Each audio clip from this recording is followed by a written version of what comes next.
Hello, everyone. Welcome to the Global Goddess Fest, where men and women are tuning in from around the world to receive education, connect with global leaders, and gain inspiration on creating the life of your dreams. So today we have Anaiya Sophia as our guest, and I'm so excited to have her. I found out about her work and just totally dove into her website and was like amazed at what she's created and the information that she's generating and giving out. So I knew that we had to bring her onto the Global Goddess Fest, and she's an author and independent mystic of this almost forgotten faith. So she's really bringing this information out there to keep it going, to allow the tradition to continue. And she'll be talking a little bit about sacred relationship and birthing the divine human.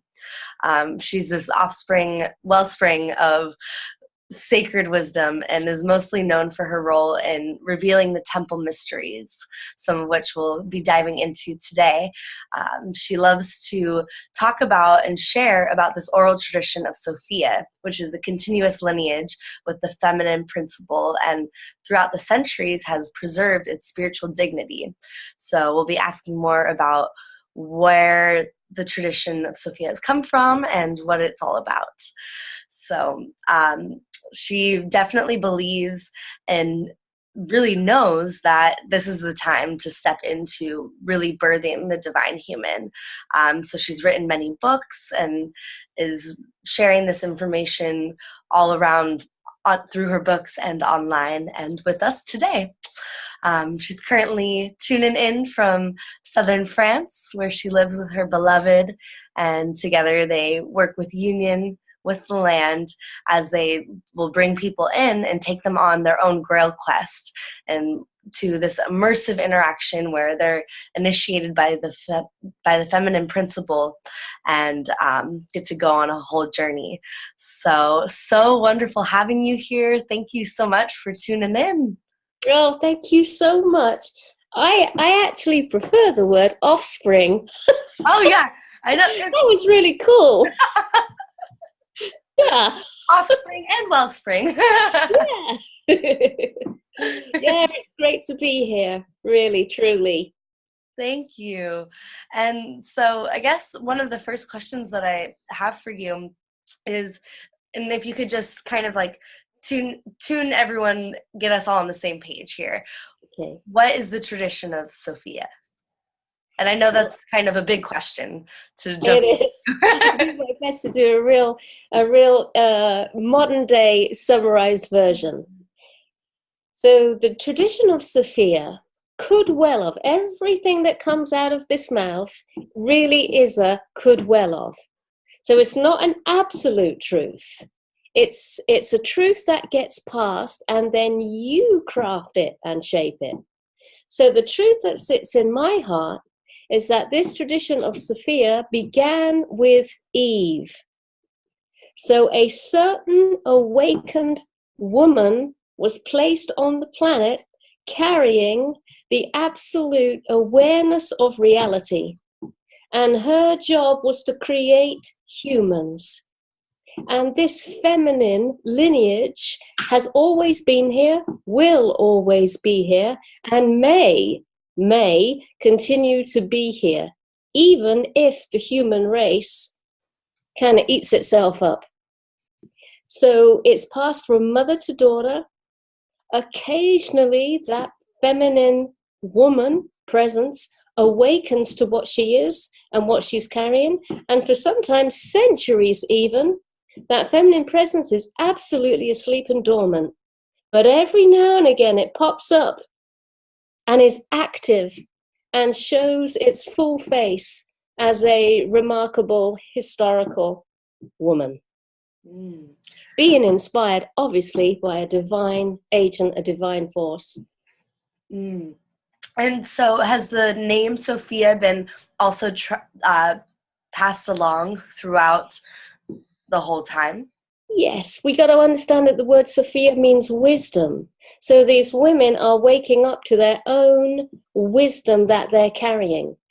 To us, it sounds like Sophia is a woman's name. It's not. It's a description of a particular state of knowing. So, for instance, you could say Mary Magdalene was inspired and instructed by Sophia, wisdom, not a female, apparition or goddess in a long dress. No, a stream of living consciousness. And do you, throughout, you said like there's sometimes where it's been dormant and asleep, and Yes. when it awakens, do you believe through the studying that you've done and the research and the knowledge that you have, do you believe that there's like a certain time or an age where Sophia tends to be awakened? Yes, absolutely. I totally believe it's cyclic. And of course, this period is absolutely here right now, intensely so. But the conditioning, you see, placed on woman is not to believe or stand before her wisdom.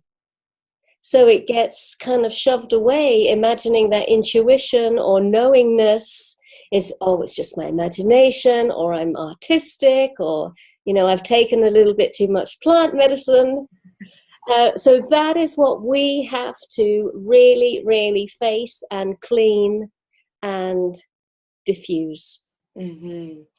And so in this time period, do you also think that there's a certain age of a woman where Sophia is awakened? Or do you think because we're in this time period where she's becoming really present, do you think that it's becoming present in all women, and including girls and absolutely elders? I don't believe it's age related. I believe it could well be experience related. My own personal story and many stories of my peers, that the Sophia wisdom comes after a huge ordeal. So you kind of go through the dark night. If you surrender and allow yourself to be taken deep into your own hurts and traumas, then the great gift is that you meet that source of wisdom. So you do sort of have to earn your way into that great well that's on the inside. So it's kind of carefully protected. Only those with true experience can access it. So would you like to share a little bit about how your awakening happened in your journey? My meeting with Sophia came through one of the biggest heartbreaks I have ever known. And that was when I was going through my divorce. And when I was going through my divorce, I absolutely and utterly believed that the man I had married was my twin flame. So this is not a relationship. This is not even a marriage. This is a psychic union. And so to unravel myself from that total enmeshment with the man of, not even of my dreams, the man of my everythingness, was heart work. Not hard, heart work. And I never knew that such pain, such regret, such remorse, such sorrow was possible. And I was angry with the world. I expected that the world should,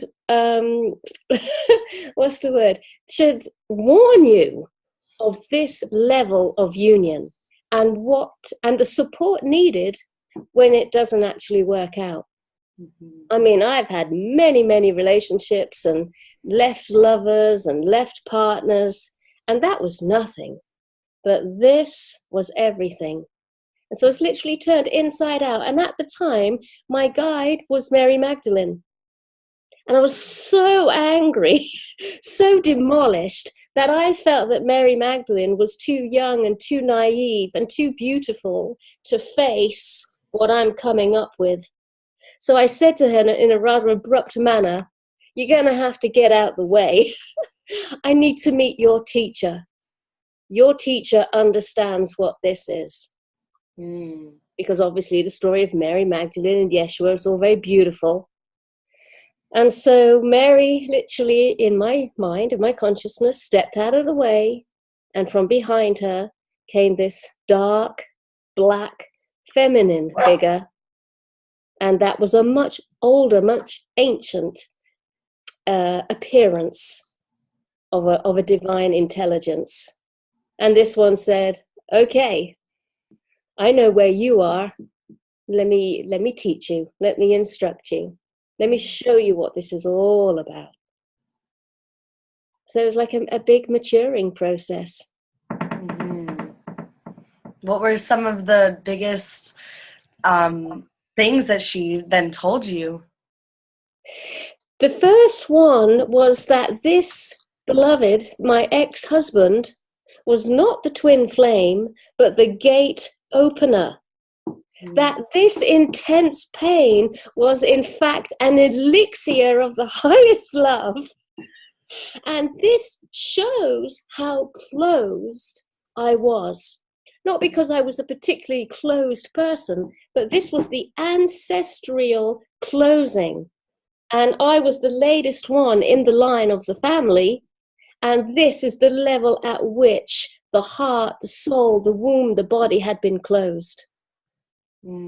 And it needed a huge, and often a lot of people say, annihilating, like my name, an annihilating experience for me to get that humble, that soft, and that gentle.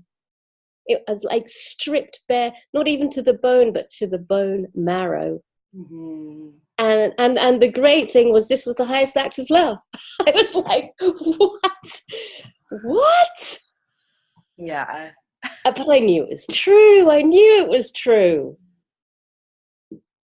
Yeah, and that's what I mean by wisdom. It's, when the skin prickles and your hairs rise, that's how you know you're in the presence of wisdom. The body responds and you go, yeah.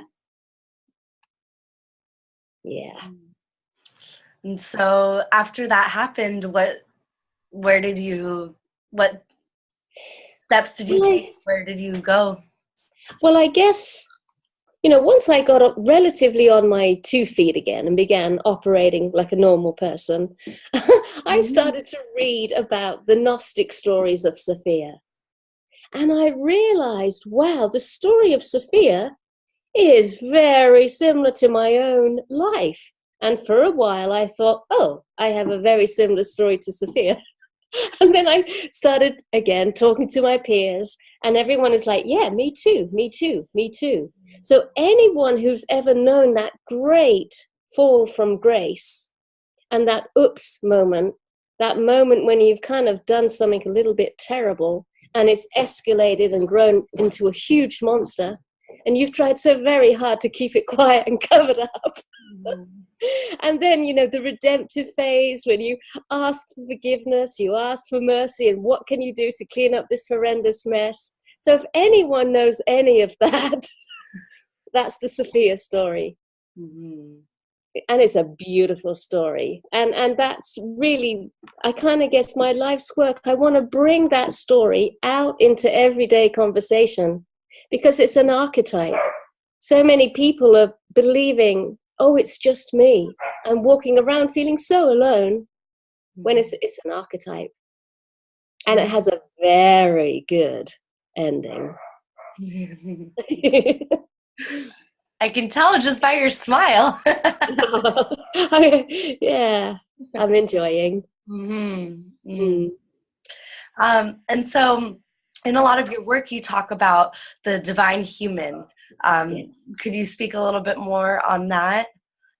Yes, my feeling is that we have these steps and stages, processes. So the first stage really would be to look for a very tangible inner union with yourself. So the masculine and the feminine, the human and the divine. So there's a part of us, I'm writing a book at the moment on the fierce feminine. So there's a part of us that is already side by side and being one with the almighty brazen force of the fierce feminine. Absolutely wild and unruly. And then there's another part of us here on earth, absolutely complying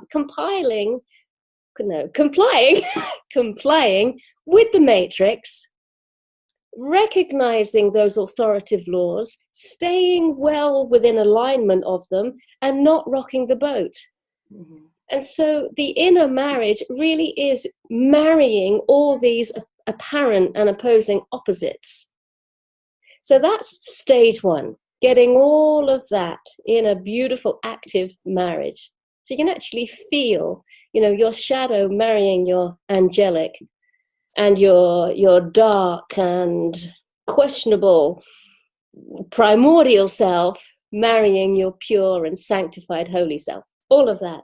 Mm. Stage two would then be to continue that process with a beloved, with an intimate.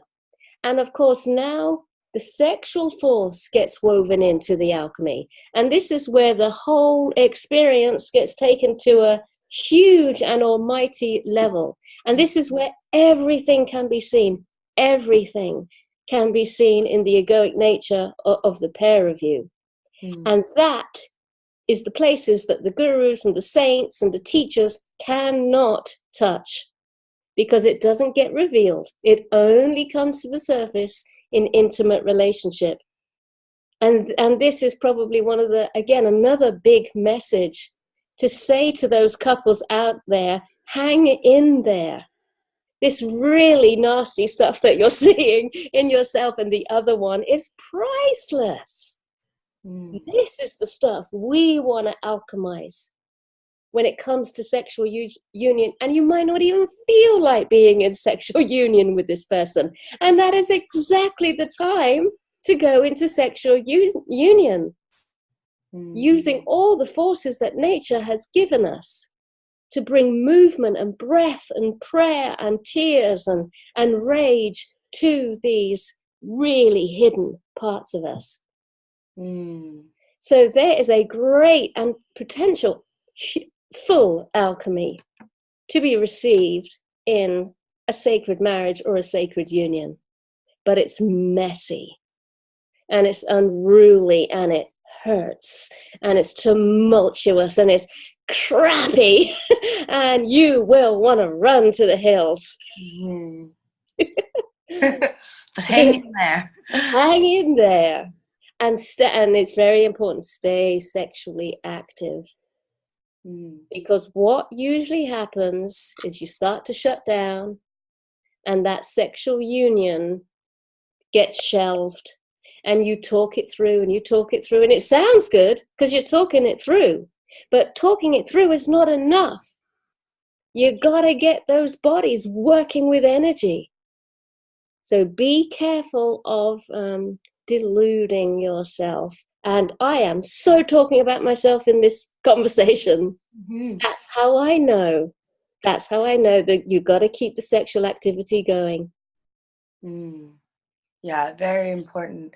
Do you believe that we have like a responsibility in a sense of like coming together and really, birthing the next generations and like awakening them to Sophia and, at a young age and really bringing that up?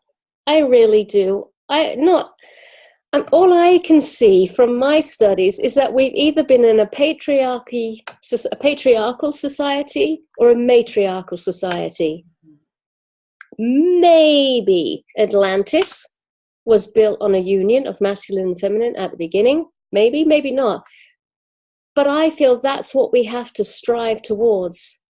This next epoch, this next era, if there's going to be one.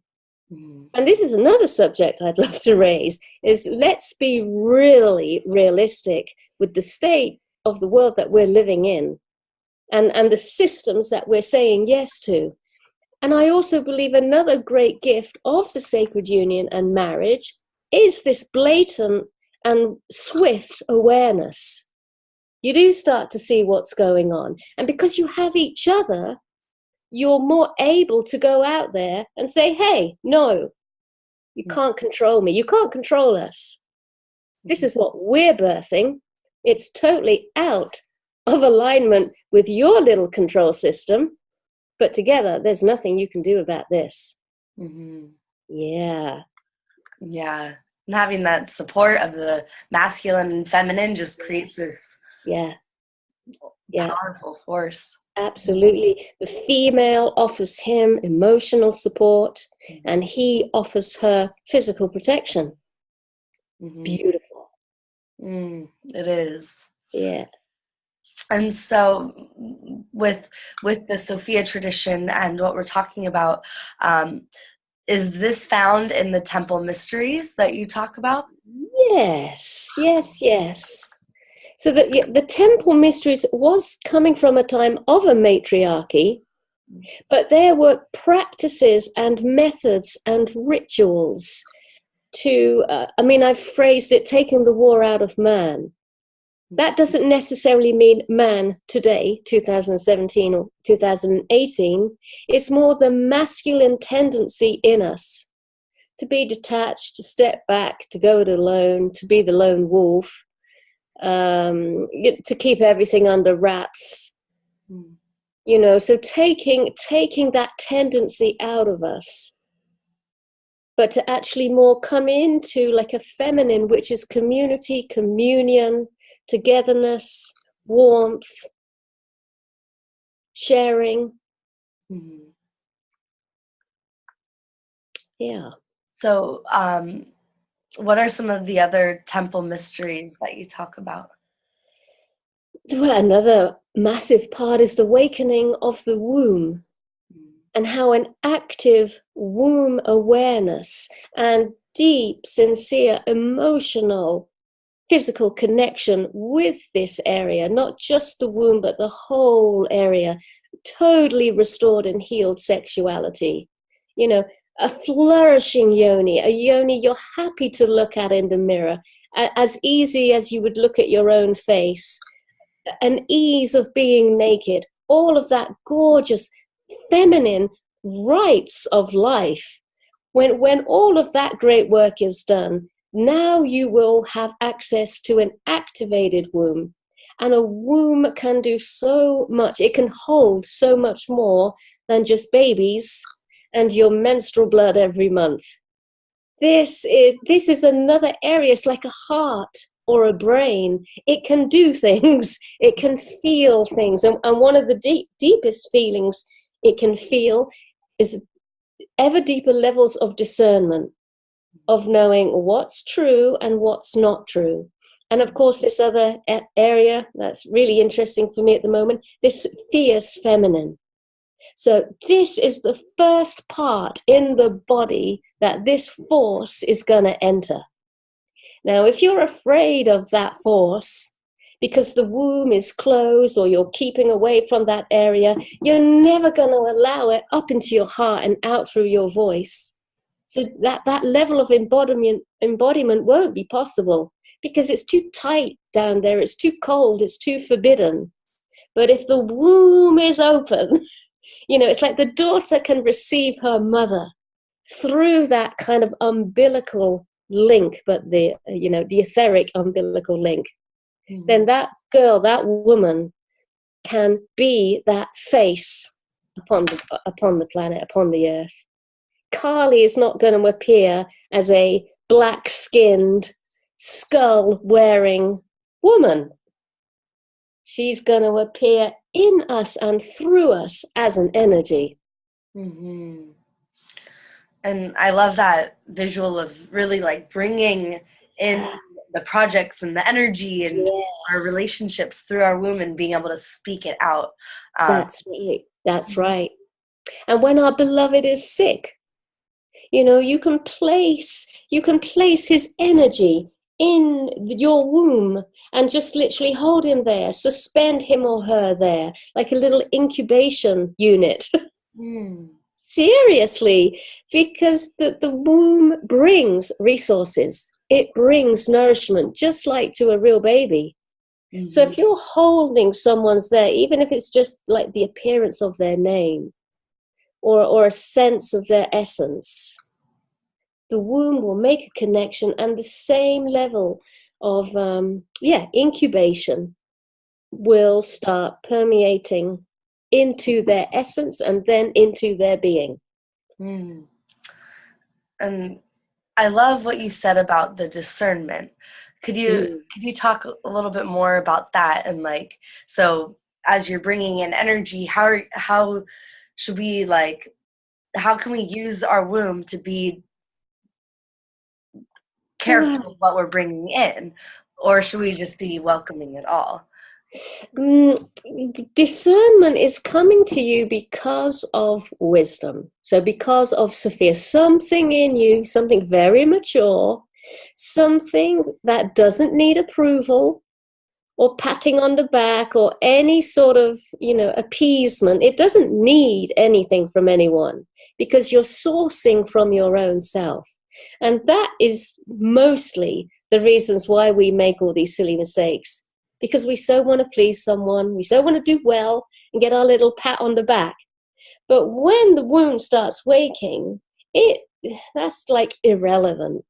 So again, it's a deeper and more mature part, a really grown-up part. And so that's discernment, that inner moral compass. The compass is not so much in your heart. The compass is down below in the womb with a little arrow saying truth, not truth, something hidden here, something embellished here. Your belly speaks to you. Do you have some tools that you could share with me and the viewers with how we can start awakening the womb? Yes. On like a daily basis, Absolutely. I'm a Kundalini yoga teacher, so I'm very yogic in my methods. I imagined at the beginning that I could make a journey from my third eye in prayer and meditation and just drop all the way down to the womb and begin my work that way. No. That was easy. No problem. Just drop your point of awareness. No problem. So after a while I went, hang on, I'm cheating myself somewhere. Let's go in on a different angle. So that's when I started to bring in the more open-legged postures, using the mirror to see the yoni, and to then take the meditative journey through the open legs, through the open yoni, past G-spot, clitoris, cervix, fallopian tubes, ovaries, and then finally up into the womb space, going in via that method, that angle. That was very uncomfortable. Not physically, emotionally.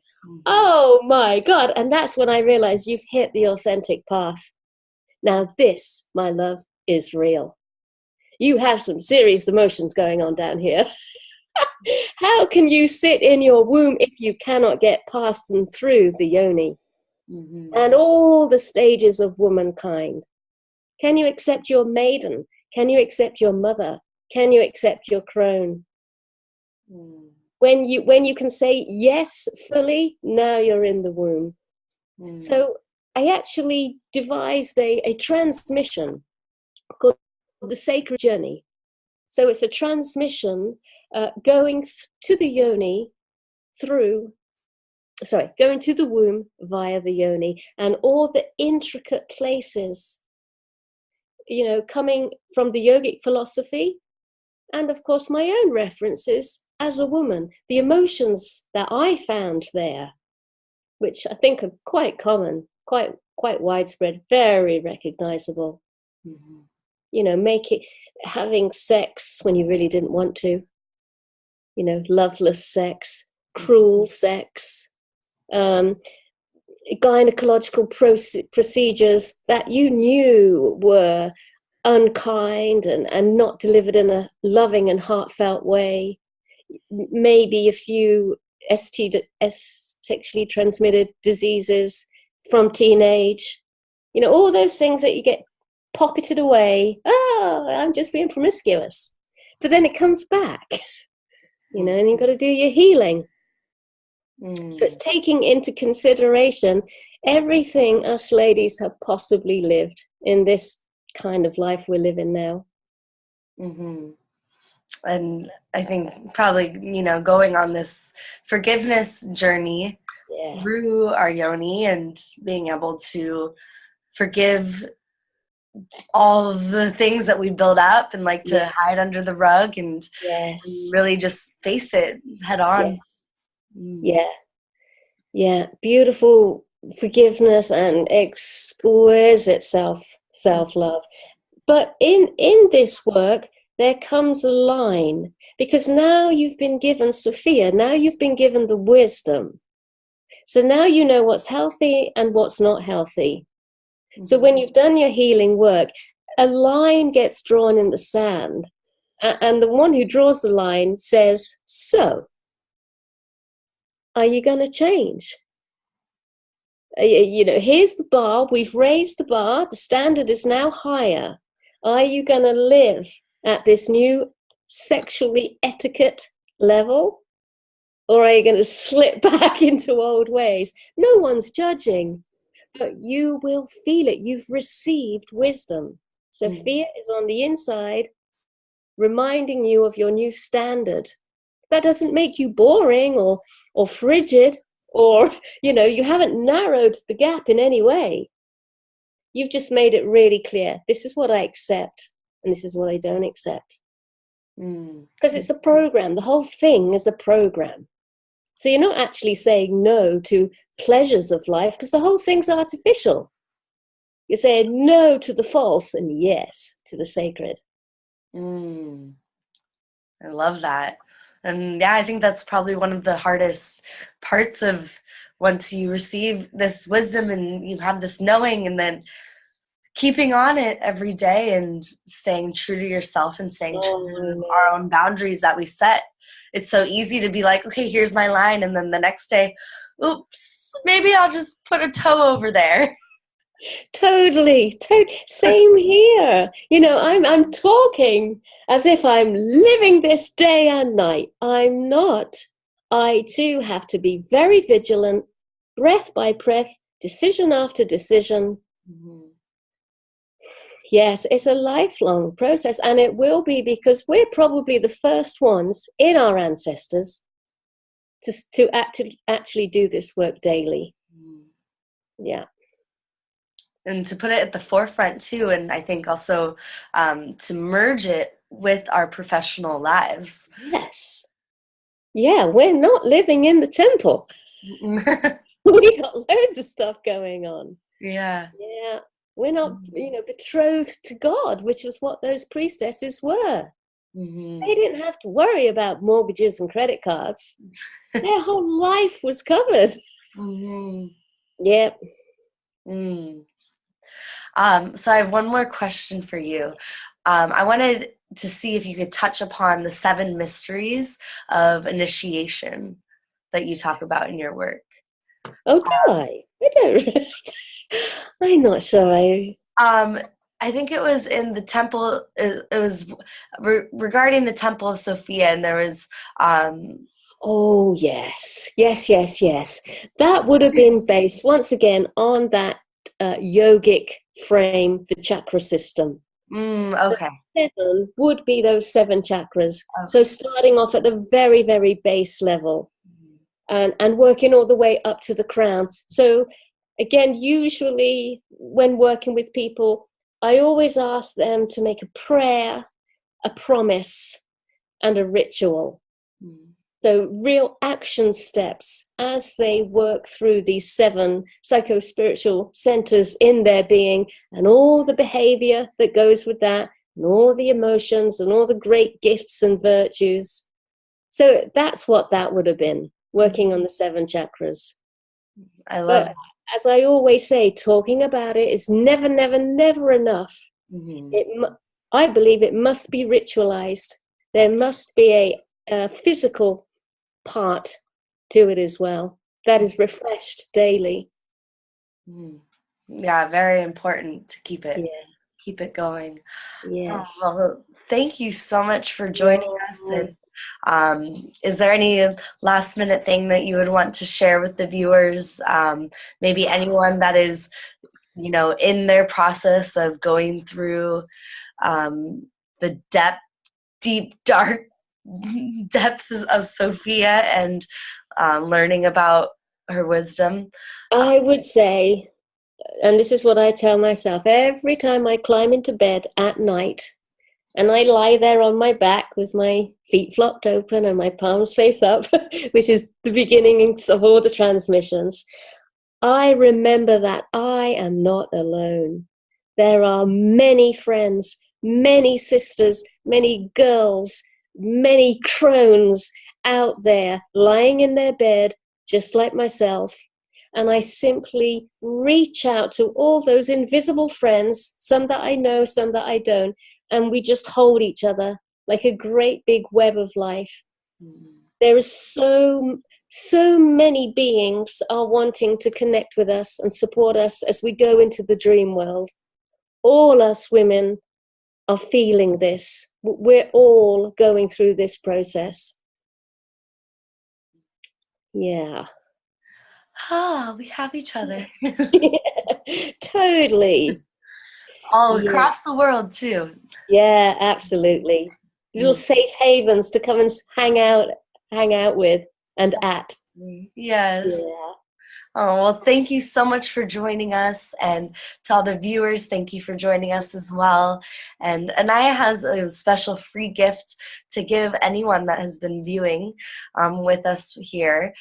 Would you like to share a little bit about what that is? Yes, that's going to be the 7 Gates complete journey, which is what we spoke about earlier. Mm-hmm. So I'm Irish, so there's a part of me that has a storytelling passion and enthusiasm, and so what I've done is kind of tamed that part to tell only inspiring and opening stories.